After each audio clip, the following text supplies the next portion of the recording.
क्योंकि योगी आदित्यनाथ तो कहते थे मैं गर्मी निकाल दूंगा। गर्मी निकालने वाले साहब बोलने लगे कुर्सी तो एक दिन जानी है। अब हो सकता है सम्मानजनक विदाई चाहते हो, इसलिए बयान दिया हो कि सेंट्रल वालों को इस बात का मैसेज दे दिया जाए भाषण के माध्यम से कि आपको जिसको बैठालना है बैठाल दीजिए, मैं वापस मठ जाने को तैयार हूं। दोस्तों नमस्कार, मैं हूं आलोक पाठक और आप देख रहे हैं खबर दस्तक। 29 मार्च को दादरी में एक रैली हुई, समाजवादी पार्टी की भाईचारा रैली। उस रैली में जबरदस्त जन सैलाब आया, जिसकी वजह से सोनभद्र से लेकर दिल्ली तक और सहारनपुर से लेकर झांसी तक उत्तर प्रदेश में भूचाल आ गया। कल दोनों उप मुख्यमंत्री लोग बयान दे रहे थे। एक साहब तो मतलब सोशल मीडिया पे तमाम वीडियो होने के बावजूद भी बोल रहे थे कि अखिलेश यादव जब भाषण दे रहे थे तो कुछ कुर्सियां खाली थी। फिर दूसरा बयान दिया कि 106 विधानसभा से कार्यकर्ता बुलाए गए थे, वहां पे फिर भी नहीं भर पाए। जबकि हमारे सहयोगी राज कपूर कल सुबह 9 बजे से लेकर 2 बजे तक मौजूद थे वहां पे और बता रहे थे कि 5 किलोमीटर पहले से जाम लगा हुआ था मीरभोज कॉलेज पर पहुंचने के लिए। खैर, कल तो आपने बयान सुना उप मुख्यमंत्री लोगों का। पंकज चौधरी जो दिल्ली द्वारा भेजे गए भारतीय जनता पार्टी के प्रदेश अध्यक्ष हैं, उनका आपने सुना। एक बड़ा चर्चित बयान आज आया है योगी आदित्यनाथ जी का। वो आजकल क्या ना, लोक भवन में ज्यादा रहते हैं, या तो लोक भवन में रहते हैं या 100 करोड़ के हेलीकॉप्टर से उड़ते रहते हैं। इससे क्या फायदा होता है कि जो अधिकारियों का कॉकस है वो उनको जमीनी हकीकत उनको पहुंचने नहीं देता। लेकिन लगता है भाई साहब, कल उन्होंने देख लिया कुछ यूट्यूब चैनल और कहीं देख लिया, अब लगे बोलने कि मैं तो सभी धर्मों का सम्मान करता हूं, मैं अंधविश्वास को नहीं मानता हूं, कुर्सी तो एक दिन जानी ही है, फिर लालच काहे किया जाए। जरा ध्यान दीजिएगा टाइमिंग पे। 29 तारीख को दिन में 1 बजे करीब अखिलेश यादव ने बोलना शुरू किया और 30 तारीख को लोक भवन, उस लोक भवन में जिसकी परिकल्पना मायावती ने की और जिसको बनवाया अखिलेश यादव ने, मुख्यमंत्री का नया कार्यालय विधानसभा के ठीक सामने, वहां पहुंच के इस तरह की बात करना 24 घंटे के अंदर ही कि कुर्सी तो एक दिन जानी ही है, लालच करने से क्या होगा, क्या फायदा। तो क्या कहीं न कहीं योगी जी को कल के बाद यह एहसास हो गया कि अब गोरखपुर वापस जाना है? मनोज जी जरा ये बताइए, ये अचानक से किस भाषा में बात करने लग गए? क्योंकि योगी आदित्यनाथ तो कहते थे मैं गर्मी निकाल दूंगा। गर्मी निकालने वाले साहब बोलने लगे कुर्सी तो एक दिन जानी है। देखिए पाठक जी, कुछ चीजें ऐसी होती हैं जो शब्दों में निहित होती हैं। भाईचारा रैली थी, समाजवादी पार्टी की ऐसी रैली नहीं थी जिसमें सब कोई आ जाता, और भाईचारे में भी सिलेक्टेड कम्युनिटीज के लोग आए थे, जिसमें सबसे महत्वपूर्ण था गुर्जर समाज। तो अब उस भाईचारा में गुर्जर समाज ने पूरा, जहां समाजवादी पार्टी सबसे कमजोर दिखती है, जिसमें हम पश्चिम उत्तर प्रदेश की बात करते हैं और हमेशा ये कहते हैं कि बीजेपी वहां बहुत मजबूत है, और जो वो प्रयोगशाला है हिंदू मुसलमान की, उसमें हिंदुओं की तादाद बड़ी मात्रा में। अब लाइव वाले हमारे लिए तो काम करते नहीं, आपको तो बेहतर मालूम है, मुख्यमंत्री पल पल की रिपोर्ट ले सकता है कि रियलिटी क्या है। मोदी मीडिया दिखाए ना दिखाए, कोई चैनल उसकी प्रशंसा में कसीदे पढ़े ना पढ़े, नहीं मनोज जी, मुझे लगता है कि एलआईयू जो बोलता वो योगी जी तक नहीं पहुंचता। मैं आपको दावे के साथ नहीं, कह रहा ऐसा हूं। नहीं, ऐसा नहीं, नहीं ऐसा नहीं। ऐसा ऐसा होता तो शायद वो जमीन पे चलते, फिर वो 100 करोड़ के हेलीकॉप्टर पे नहीं उठते,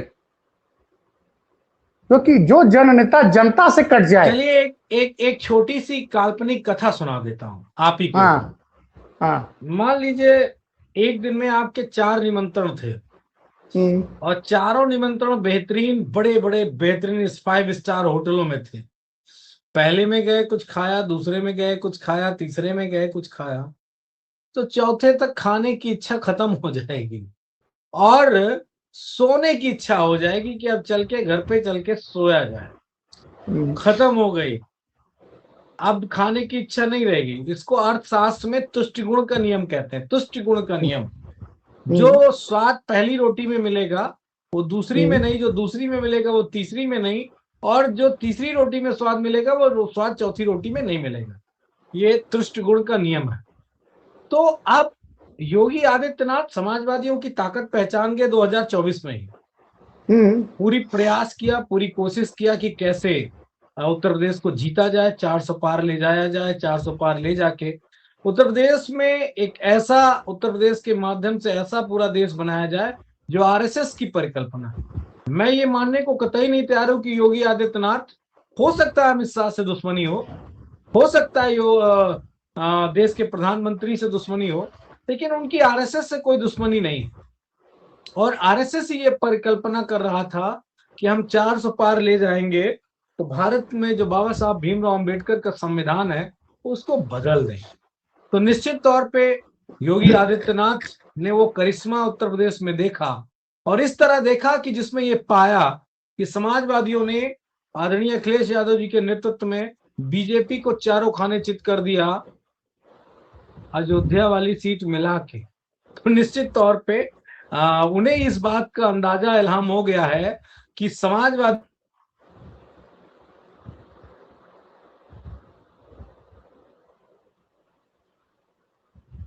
जो रैली हुई भाईचारा की उसमें देखने को मिल गया। तो निश्चित तौर पे योगी आदित्यनाथ जी का बॉडी लैंग्वेज, मैंने भी थोड़ा भाषण सुना, बहुत ज्यादा नहीं सुना।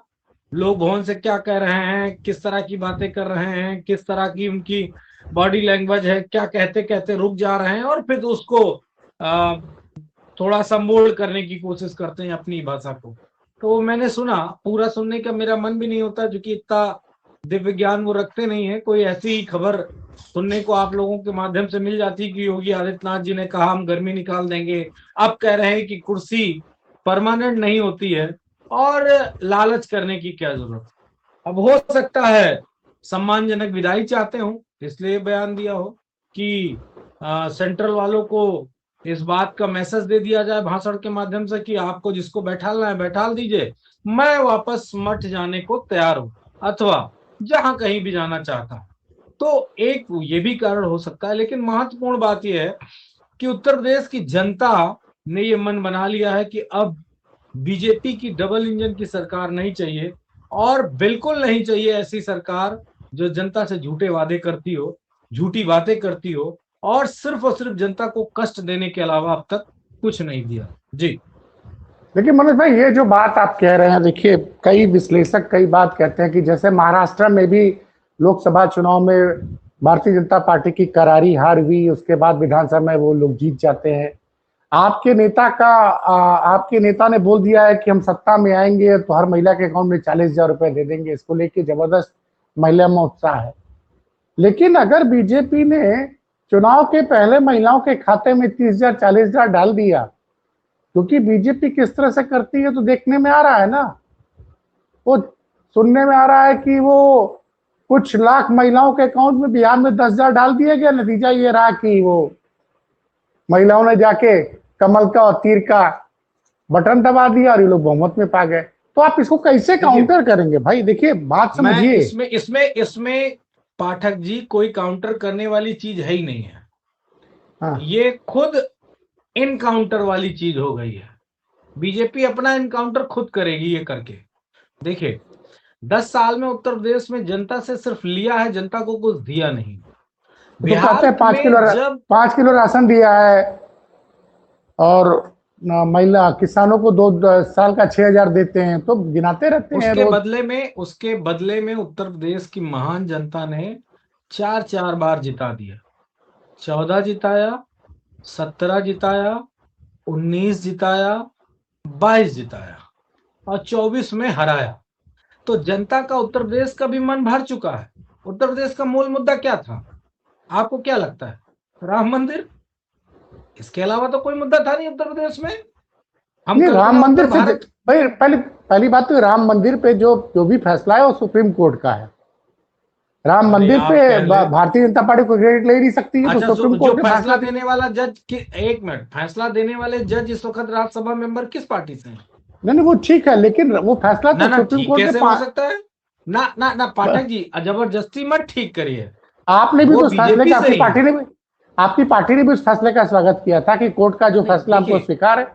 अरे रुकिए रुकिए, जब तक जन भावनाओं को आधार बनाकर फैसले दिए जाएंगे और फैसलों का तरीका इस तरह का होगा कि फैसले देने वाले जज बीजेपी में शामिल हो जाएंगे, तो उसका क्या मतलब रहेगा? ठीक है, भारत जैसा महान देश और भारत जैसी शख्सियत वाला देश जो सभी धर्म में संभाव समझता हो और सभी धर्मों को अपना समझता हो, जो हमारा संविधान में निहित हो, तो निश्चित तौर पे भारत जैसे देश में इस तरह के फैसले का स्वागत हो जाएगा। राजनीतिक दल करेंगे क्यों? हम कोई लड़ाका वाले तो है नहीं कि हम चले मंदिर मस्जिद के नाम पे रोज झगड़ा अब करें। देखिए, इसी हमें पे इस देश के विकास से मतलब है। जी क्या पूछ रहे हैं? आप कह रहे हैं विकास से मतलब है। एक तरफ आप कह रहे हैं कि राम मंदिर पे जिसने फैसला लिया वो जो है भाजपा में शामिल हो गया, तो भाजपा के लोग तो कहेंगे कि भैया देखो, इनको राम मंदिर से परेशानी है, इनको दर्द हो रहा है। नहीं, भाई किसी को राम मंदिर से परेशानी नहीं है। ना ना ना ना ना ना, किसी ये को परेशानी आरोप, नहीं। इस देश के मुसलमानों को भी राम मंदिर से परेशानी नहीं है। परेशानी बीजेपी को है। बीजेपी की जो तृष्णा है वो खत्म नहीं हो रही है। और तृष्णा किस बात की? न भक्ति की, न भावना की। तृष्णा भगवान राम के नाम पर, भगवान राम के उस सोच पर कैसे लगातार, किस तरह लगातार राजनीतिक रोटियां सेकी जाएं, इस बात पे फोकस बीजेपी का। धर्म, भावना, ईश्वर, ईश्वर आराध्य है, उसकी पूजा, उस पे बीजेपी का फोकस नहीं है। ना कल था, ना आज है, ना भविष्य में होगा। अगर ये होता तो निश्चित तौर पे अयोध्या के नाम पे लाखों हजारों करोड़ की लूट ना होती। ये आपको भी पता है, मुझे भी पता है। नहीं नहीं, अयोध्या को उस लूट का नतीजा ये रहा कि जनता ने भाजपा को हरा दिया, और सिर्फ अयोध्या में नहीं निश्चित हराया, पूरे पूरे अयोध्या मंडल की चारों सीटें लोग हारे हैं। वही बात मैं कहना चाहता हूँ, वही बात मैं कहना चाहता हूँ। इसीलिए बार बार मैं आपसे कुछ ऐसी बात कह रहा हूं जिसको आप समझिए, आपके दर्शक भी समझें। समाजवादी पार्टी, अगर आप बिहार के पैटर्न पे उत्तर प्रदेश के चुनाव को ले जाना चाहेंगे, महाराष्ट्र के पैटर्न पे उत्तर प्रदेश के चुनाव को ले जाएंगे, तो मैं एक ही बात कहूंगा, उत्तर प्रदेश का चुनाव उत्तर प्रदेश की जनता के पैटर्न पे जाएगा। और जनता का पैटर्न क्या है वो आपको उस रैली से दिख गया है। जनता का पैटर्न क्या है कि आज के परिप्रेक्ष्य में उत्तर प्रदेश में उतना मुसलमान दुखी नहीं है जितना दुखी ब्राह्मण समाज है। ये बात आप मेरी गौर फरमाइएगा, तभी आपको एहसास होगा। जो अत्याचार आज हिंदुओं पे हो रहा है, जो अत्याचार आज ब्राह्मणों पे हो रहा है, दलितों पे हो रहा है, पिछड़ों पे हो रहा है, वैसा अत्याचार उत्तर प्रदेश में कभी नहीं। मुसलमान तो उनकी टारगेट में है, नो डाउट।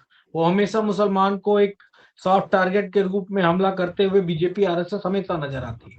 लेकिन उनकी आड़ में आज उत्तर प्रदेश में किन हिंदुओं पे अत्याचार हो रहा है, ये बात अब किसी से छिपी नहीं है।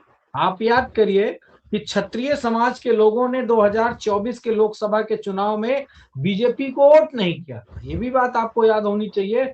जो तमाम सारे एक्शन रिएक्शन राजस्थान से लेके और पश्चिमी उत्तर प्रदेश में उसका रिएक्शन आपको देखने को मिला था। ठीक उसी तरह जो उस वक्त क्षत्रियों के साथ जो भी उनकी नाराजगी थी, उससे कई गुना नाराजगी आज ब्राह्मण समाज के लोगों को। क्यों है, कैसे है, कब है, किन कारणों से, ये सब आपको पता है। मैं उसको दोहराऊं वो बेहतर नहीं होगा। मैं इतना जानता हूं कि उत्तर प्रदेश में कोई भी तबका, चाहे वो पीडीए समाज का हो या पीडीए समाज में जो पीड़ित है, जो दुखी है, जो अत्याचार से ग्रसित है, वो समाज हो, तो सब जो ये लगभग 95% लोग हैं वो दुखी हैं इस सरकार से, और इस दुख के कारण ही उत्तर प्रदेश में बदलाव की बहार आने वाली है। मैं एक बात कह सकता हूं, एक वादा कर सकता हूं, ग्राउंड रिपोर्ट जो मेरे पास है, कि हर वर्ग के लोग इस सरकार से अब निजात पाना चाहते हैं, इंक्लूड, महत्वपूर्ण बात बता दे रहा हूं, ये बात मुझे कहनी नहीं चाहिए, लेकिन चूंकि योगी आदित्यनाथ को अगर कोई घपलत है, 5 से 10% उनकी जाति के लोग जो बीजेपी का चश्मा लगाए थे, वो लोग भी अब बीजेपी में से निजात पाना चाहते हैं, योगी आदित्यनाथ से निजात पाना चाहते हैं। उसके पीछे बहुत सारे कारण हैं, उन कारणों पे भी चर्चा की जाएगी, आज नहीं तो कल की जाएगी, या जो दृष्टिगत होगा, नजर आएगा हम सबको, उसके आधार पे मैं चर्चा करूंगा। अभी मेरे ख्याल से अर्लियर होगा जो मैं कुछ बातें कहूं, क्योंकि ये बीजेपी है, अपना सेठा सुतरी कलम सही करने में लग जाती है। जी। लेकिन मनोज जी, एक बात ये देखिए, अगर मैं पिछले विधानसभा चुनाव की बात करूं, लोकसभा चुनाव में तो एक मुद्दा था कि भाजपा को 400 सीटें आएंगी और आरक्षण की सुविधा खत्म हो जाएगी, जनता नाराज थी, जनता ने आपको हरा दिया। लेकिन उसके 7-8 महीने बाद उपचुनाव होते हैं। जिस अयोध्या में आपने 60,000 वोटों से लोकसभा सीट जीती थी, वहां मिल्कीपुर में आप चुनाव हार जाते हैं। उसके बगल में अंबेडकर नगर में आप विधानसभा की सीट हार जाते हैं। और जो आपका गढ़ था, पार्टी की 4 बार की, पाठक जी, हमारी भी पार्टी की 4 बार सरकार रही है।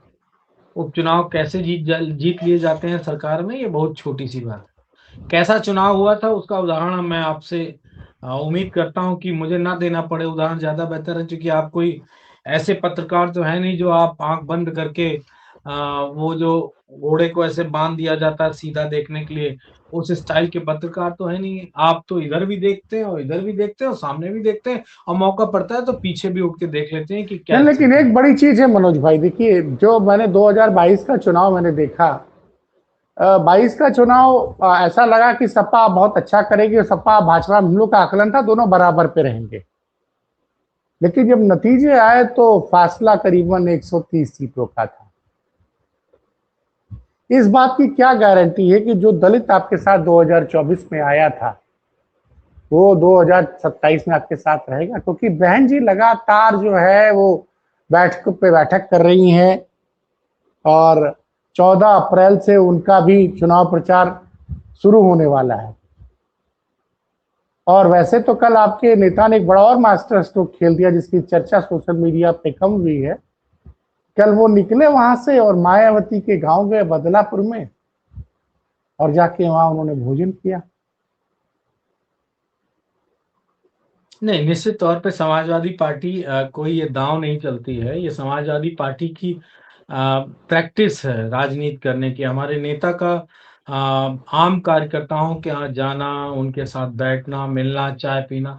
अच्छा, कुल्हड़ में चाय पीते हुए आपने कितनी बार योगी आदित्यनाथ को देखा है? बताइए, 10 अरे सालों में योगी, कभी आपने? नहीं, मैं कह रहा हूँ, कुल्हड़ में पीते हुए चाय देखा आपने? नहीं देखा, ये बताइए।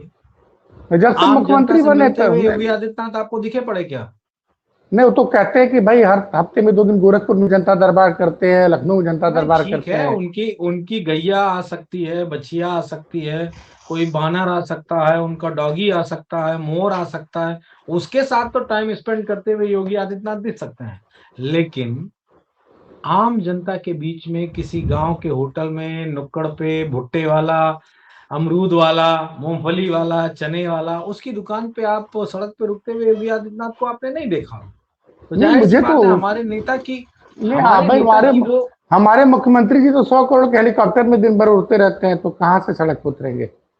अब आपने सही बात कही, 100 करोड़ की बात कही, तो कुछ और भी बातें तो ये उसमें ऐड कर दीजिए। योगी आदित्यनाथ का एक ही काम है, अपने मठ के अकाउंट को भरना। वो तो भर दिए, जबरदस्त अरे तरीके से भर दिए। वो तो कह रहे हैं कुर्सी जानी है, लालच किस बात का? आप क्या जरूरत है, जब हमारा खजाना भर गया, हमारे मेडिकल कॉलेज बन रहे हैं, मठ के मेडिकल कॉलेज बन रहे हैं, कॉलेजेस दर्जनों नहीं कई दर्जन कॉलेज हैं, सारी व्यवस्था हो गई, सोना चांदी आ गया, पैसा आ गया, उनके सिपे सलार आ गए, उनके लोग बन गए, उनको फंडिंग करने वाले नेता उत्तर प्रदेश में तैयार हो गए, ठेका पट्टा देने वालों को रिश्वत में जो जेट प्लेन मिला है वो सब लेवल के लोग तैयार हो गए, तो क्या जरूरत है अब कुर्सी की? क्या करेंगे? अच्छा, कुर्सी लेके क्या करेंगे? लगातार लगातार जवाबदेही रहती है, सबको संतुष्ट करना पड़ता है। आप नहीं उस नहीं ऐसा, पैसे का लेकिन लेकिन यूटिलाइजेशन करेंगे। चुनाव के 9 महीने पहले ये कहना कि कुर्सी तो जानी ही है, तो क्या वो चुनाव में अखिलेश यादव की समाजवादी पार्टी का सामना करने से डर रहे हैं क्या, देखिए, पिछला भी बतौर चुनाव योगी मुख्यमंत्री? आदित्यनाथ नहीं लड़ पाए थे, और पिछला भी चुनाव इनकी जो ए टीम है, जिसको दिल्ली वाली टीम कहते हैं, वही लड़ी थी। योगी आदित्यनाथ तब भी नहीं लड़ पाए थे, योगी आदित्यनाथ 2024 में भी नहीं लड़ पाए थे, योगी आदित्यनाथ 2027 में भी नहीं लड़ पाएंगे। योगी आदित्यनाथ या उत्तर प्रदेश के मौजूदा मुख्यमंत्री की हिम्मत नहीं है समाजवादियों से चुनाव जीत लेने की। वो तो उनका तंत्र है, मूक बधिर चुनाव आयोग है, मूक बधिर जो ब्यूरोक्रेसी है, वो है, उन सब के माध्यम से वो चुनाव जीत लेते हैं। लेकिन समाजवादी पार्टी ने पूरी तरीके से स्पष्ट रुख अपना लिया है, जो जैसा करेगा उसको वैसा ही भरना पड़ेगा। हमारे नेता ने कहा है एनकाउंटर वाले अधिकारियों को भी देखा जाएगा। अब तो डरने लगे एनकाउंटर वाले अधिकारी, और डरने इसलिए लगे हैं कि वो कहते नहीं कि गलती करोगे तो उसकी सजा तो भगवान के घर में भी है। तो जनता कब माफ करती है? भारत का कानून किसको माफ कर देगा? जिसने गलत किया है उसको भी जेल जाना है, और जिसने गलत नहीं किया है और शिकंजे में फंस गया उसको भी जेल जाना है। तो अरे मनोज भाई आप क्या बात कर रहे हैं? अभी एक जज साहब थे अतुल श्रीधरन, लगातार सरकार पे कड़ी टिप्पणी कर रहे थे। उन्होंने बरेली में एक जगह सार्वजनिक, एक व्यक्ति अपने घर में नमाज करा रहा था तो उसके लिए बरेली के डीएम रस्ती को तलब कर दिया। संभल में डीएम साहब ने कहा कि इस मस्जिद में इतने लोग ही नमाज पढ़ेंगे, उस पर भी हाई कोर्ट ने कड़ा फैसला लिया। बाद में पता चला उस जज साहब का रोस्टर ही बदल दिया गया, अब वो इस तरह के नहीं कुछ और विभाग देखेंगे। तो क्या माना जाए साहब, क्या माना जाए? नहीं नहीं, आप ये पाठक जी, ये बात तो हम भी कह रहे हैं कि लोगों के मन मिजाज सरकार आरएसएस के हिसाब से है। बहुत सारे ऐसे लोग हैं मतलब जो आरएसएस के। उस जज के प्रति इतनी मतलब पूरे उत्तर प्रदेश में चर्चा होने लगी थी कि जज कहां से आ गए भाई साहब, जो सरकार से डीएम एसपी को तलब कर दे रहे हैं। और यहां तक बोल दिया संभल के डीएम एसपी से कि आप कानून व्यवस्था नहीं संभाल पा रहे तो इस्तीफा दीजिए या अपना ट्रांसफर करा तो क्या लीजिए। किया? उनको उनको उनको क्या करना पड़ा? उनको भी तो हटना पड़ा। तो निश्चित तौर पे दबाव तो है चीजों पे, ये बात मैं कहाँ कह रहा हूँ कि दबाव नहीं है। चुनाव आयोग से लेके और जितना भी आप आयोग चुनाव है, आयोग, जिसको आप चुनाव जितनी आयोग कर रहे हाँ, हैं वही तो 2027 में आपको चुनाव का लड़वाएगा। आप फिर कैसे काम, मतलब सब बात सवाल ये होता है कि भीड़ तो आ गई, चूने की भीड़ तो। तीव्रता को कौन खत्म करता है, आपको मालूम है? नहीं पर मालूम? मैं चूना चूना खाता नहीं, इसलिए मुझे आइडिया नहीं है। हाँ, जो चूना ज्यादा लगाता है, जो चूना ज्यादा खाता है, उसमें कत्था मिला दिया जाता है। समाजवादी पार्टी कत्थे वाला काम करेगी, इस चूने की तीव्रता को खत्म करेगी, कम करेगी। काट नहीं पाएगा, नॉर्मल अपना काम करेगा, कैल्शियम वाला, बस हेल्दी। और अगर काटने का प्रयास करेगा तो और कत्था मिल जाएगा, और जैसे ही कत्था समाजवादी रूपी कत्था जैसे मिलेगा, चुनाव आयोग अपने आप अपनी तीव्रता को छीण कर देगा। ये बात भी स्पष्ट रूप से है। तो मैं इतना मतलब जानता हूं चूना, इसी। जिस आयोग की आप बात कर रहे हैं उसके खिलाफ आपको कोई शिकायत नहीं है, आपको पता है कि आप मतलब हर हाल में चुनाव जीत जाएंगे। नहीं, चुनाव तो जीतना है, जनता के लिए जीतना है, उत्तर प्रदेश की महान ये जनता के। चुनाव आपको जीतना है कि चुनाव जनता आपको जिता रही है? नहीं, देखिए, एक बात बताएं, जनता उसी के साथ खड़ी होती है। पार्टियां तो बहुत सारी हैं उत्तर प्रदेश में, सबके साथ थोड़ी नहीं जनता खड़ी हो जाएगी। जनता उसी के साथ खड़ी होती है जो जनता की लड़ाई लड़ता है।